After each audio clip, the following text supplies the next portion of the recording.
Ayo belajar sosiologi bersama kanal Sosiologi. Bersama kanal Sosiologi, kita menuju masyarakat yang madani.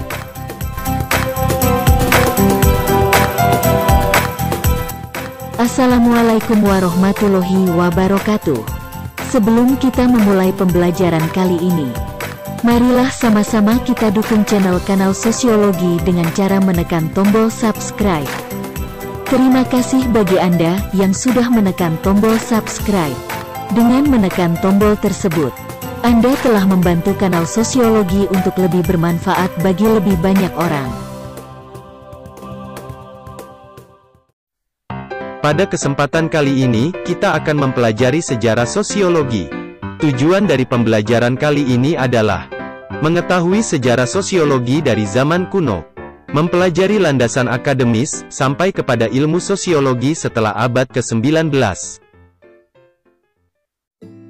Sosiologi sebagai disiplin ilmu baru muncul terutama sejak pemikiran pencerahan, yang tak lama hadir setelah Revolusi Prancis. Sosiologi disebut juga sebagai ilmu masyarakat yang posifistik. Asal-usulnya dipengaruhi berbagai pergerakan dalam filsafat ilmu dan filsafat ilmu pengetahuan. Analisis sosial bermakna luas, namun, memiliki asal-usul dari filsafat yang mendahului bidang ini.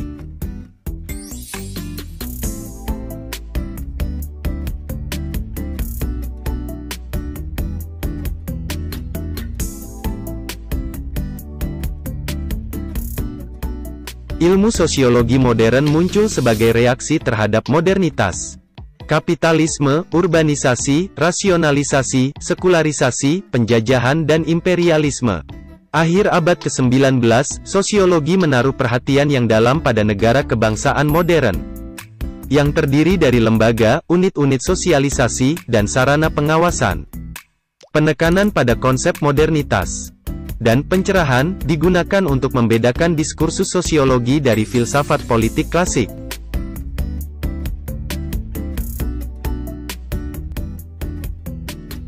Berbagai teknik penelitian sosial kuantitatif telah menjadi alat yang biasa digunakan untuk mengkaji pemerintahan, bisnis, dan organisasi, dan juga penggunaannya dalam ilmu sosial lainnya.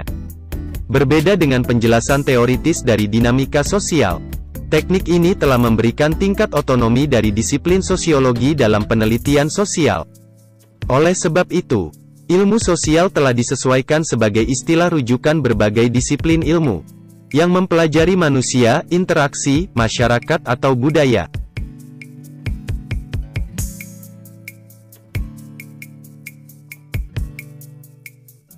Zaman kuno. Pemikiran sosiologi dapat ditelusuri hingga era Yunani kuno. Komentar Xenophanes. Jika kuda menyembah para dewa, maka para dewa pasti menyerupai kuda. Observasi proto-sosiologis dapat ditemukan dalam teks-teks pendiri filsafat barat seperti Herodotus, Thukydides, Plato, Polybios dan sebagainya. Dan juga pemikiran filsuf non-Eropa seperti Konfusius.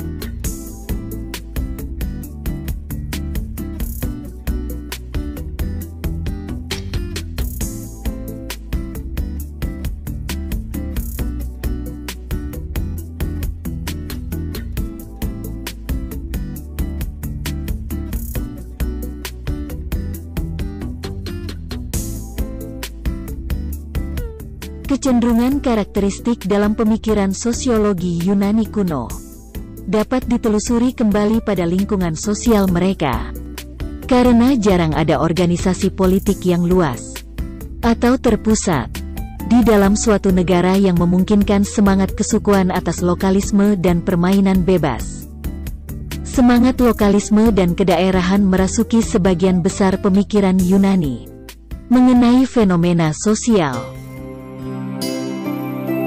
Asal-usul teknik survei dapat ditelusuri kembali pada naskah Domesday Book yang diperintahkan Raja William pertama pada tahun 1086 pada abad ke-13. Ma Tuanlin, seorang sejarawan Cina yang pertama kali mengenali pola dinamika sosial sebagai komponen penting perkembangan sejarah. Hal tersebut ditulisnya pada manuskrip ensiklopedis miliknya. yang berjudul Wenxian Tongkao atau Pemeriksaan Komprehensif Literatur.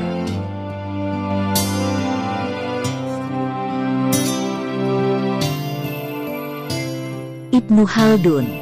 Sosiologi Islam sudah diketahui sejak abad ke-14.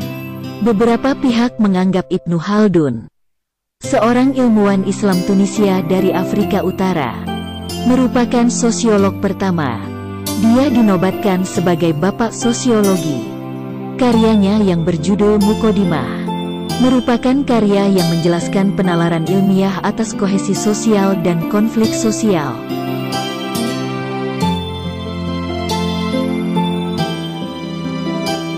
Ibnu Khaldun terkenal dengan bukunya yang berjudul Muqaddimah, yang kemudian diterjemahkan sebagai Prolegomena dalam bahasa Latin. Buku tersebut merupakan pengantar bagi 7 volume analisis sejarah universal. Karyanya berisi tentang filsafat sosial dan ilmu sosial terpadu, yang pertama kali merumuskan teori kohesi sosial dan konflik sosial. Dengan demikian, dia dianggap sebagai pelopor dalam ilmu sosiologi.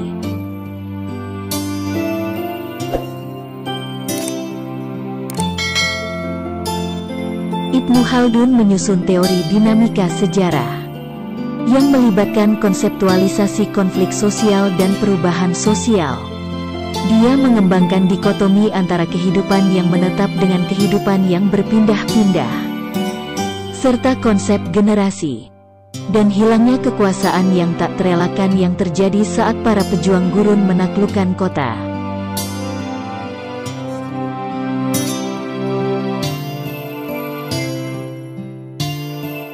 Sarjana Arab kontemporer bernama Sati Al-Husri menerjemahkan buku Muqaddimah, sehingga karya klasik tersebut dapat dibaca sebagai karya sosiologis, yang dipecah menjadi 6 buku sosiologi umum. Topik yang dibahas dalam karya ini meliputi politik, kehidupan perkotaan, ekonomi, dan pengetahuan. Karya ini didasarkan pada konsep sentral Ibnu Khaldun tentang asabiyah, yang diterjemahkan sebagai kohesi sosial, solidaritas kelompok atau kesukuan.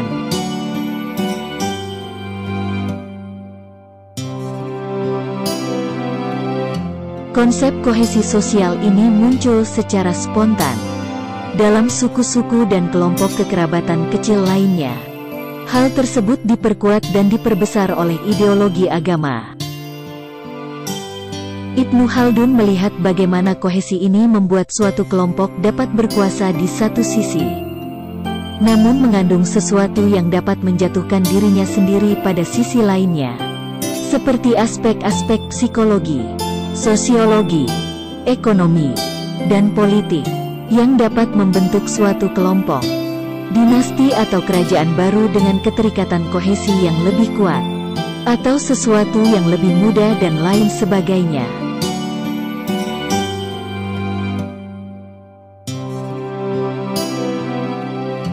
Landasan disiplin akademis.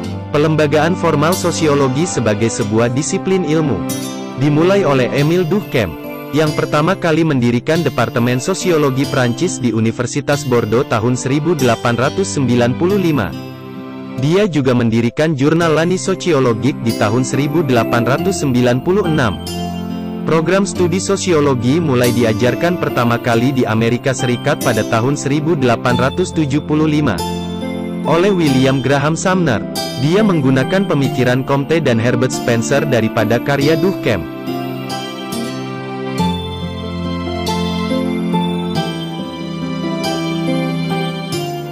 Pada tahun 1890, program studi sosiologi tertua di Amerika Serikat dimulai di Universitas Kansas, yang diajarkan oleh Frank Blackmar. Departemen Sejarah dan Sosiologi di Universitas Kansas didirikan pada tahun 1891, dan Departemen Sosiologi di Universitas pertama kali didirikan pada tahun 1892 di Universitas Chicago oleh Albion Small, yang pada tahun 1895 mendirikan American Journal of Sociology.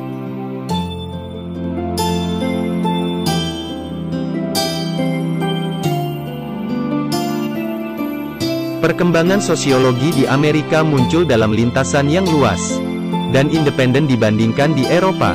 George Herbert Mead dan Charles Cooley berpengaruh dalam pengembangan teori interaksionisme simbolis dan psikologi sosial di Universitas Chicago. Sementara Lester Ward menekankan pentingnya metode ilmiah dengan menerbitkan buku Dinamik Sosiologi pada tahun 1883.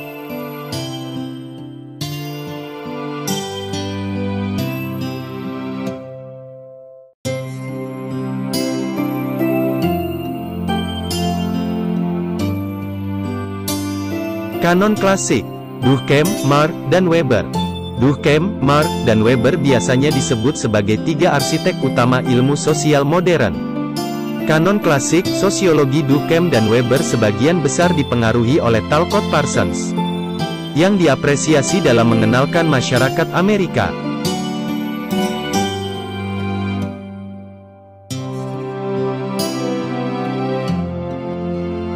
Buku Parsons yang berjudul Structure of Social Action mengkonsolidasikan tradisi sosiologi Amerika dan menetapkan agenda sosiologi Amerika pada titik pertumbuhan tercepat pada disiplin tersebut. Namun, dalam kanon Parsons, Vilfredo Pareto memiliki signifikasi lebih besar daripada Marx atau Simmel. Kanonnya dipandu atas minatnya dalam menyatukan tradisi teoretis yang berbeda dalam bidang sosiologi di balik satu skema teoretis yang sebenarnya dapat dijustifikasi oleh perkembangan ilmiah pada disiplin tersebut selama setengah abad sebelumnya. Sementara peran sekunder yang dimainkan Marx dalam sosiologi Amerika awal dapat dikaitkan dengan Parsons sesuai kecenderungan politik yang lebih luas. Dominasi Marxisme dalam pemikiran sosiologi Eropa telah lama menjamin Marx sebagai satu dari tiga deretan sosiolog klasik.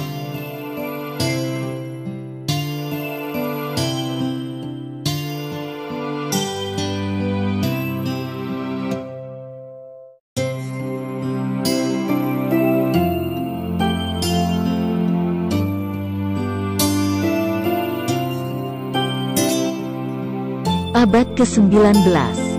Dari positivisme ke anti-positivisme. Sosiologi oleh para teoritisi awal dilakukan pendekatan yang sama.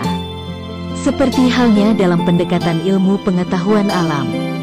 Penekanan pada empirisme dan metode ilmiah memberikan dasar tak terbantahkan mengenai klaim atas temuan sosiologis yang memisahkan sosiologi dari bidang yang kurang empiris seperti filsafat.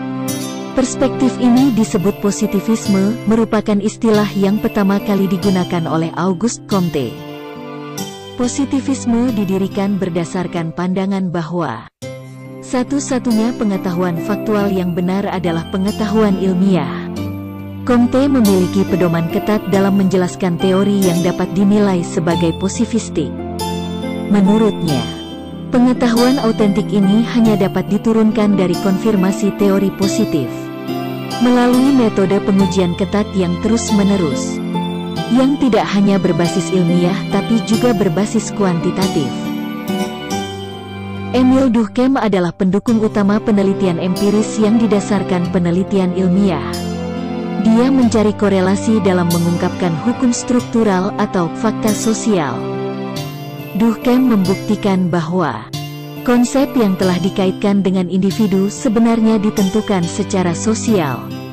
Misalnya pada kasus-kasus seperti bunuh diri, kasus kriminal, pelampiasan amarah, kepribadian seseorang, waktu, ruang, dan Tuhan. Dia menegaskan bahwa masyarakat memiliki pengaruh signifikan di semua aspek individu, yang jauh lebih berpengaruh dan tidak diketahui sebelumnya. Baginya, sosiologi dapat digambarkan sebagai institusi ilmu yang dapat menelusuri asal-usul dan fungsi. Durkheim berusaha menerapkan temuan sosiologi dalam upaya reformasi politik dan solidaritas sosial. Kini catatan ilmiah tentang positivisme Durkheim sangat rentan dilebih-lebihkan dan serba disederhanakan dengan berlebihan. Comte adalah satu-satunya pelopor pemikiran sosiologi yang menyatakan bahwa wilayah sosial dapat dianalisis seperti halnya sains. Sedangkan Durkheim mengakui secara rinci keterbatasan pendasaran epistemologisnya. Reaksi terhadap positivisme dimulai oleh filsuf Jerman Georg Wilhelm Friedrich Hegel. Dia menyuarakan perlawanannya terhadap empirisme sebagai tidak kritis, deterministik, dan terlalu mekanistik. Metodologi Karl Marx meminjam konsep dialektika Hegel, menolak positivisme yang mendukung analisis kritis, dan pencarian kelengkapan ketika pemerolehan fakta empiris dilakukan dengan pengurangan ilusi. Menurutnya kenampakan harus dikritisi dan bukan didokumentasikan. Marx tetap berusaha menghasilkan sebuah ilmu tentang masyarakat yang didasarkan pada determinisme ekonomi dari sejarah materialisme. Filsuf lainnya, termasuk Wilhelm Dilthey dan Heinrich Rickert, mengemukakan bahwa dunia alamiah berbeda dengan dunia sosial, karena masyarakat memiliki aspek-aspek unik lainnya seperti makna, tanda, dan sebagainya, yang juga menginformasikan tentang budaya manusia.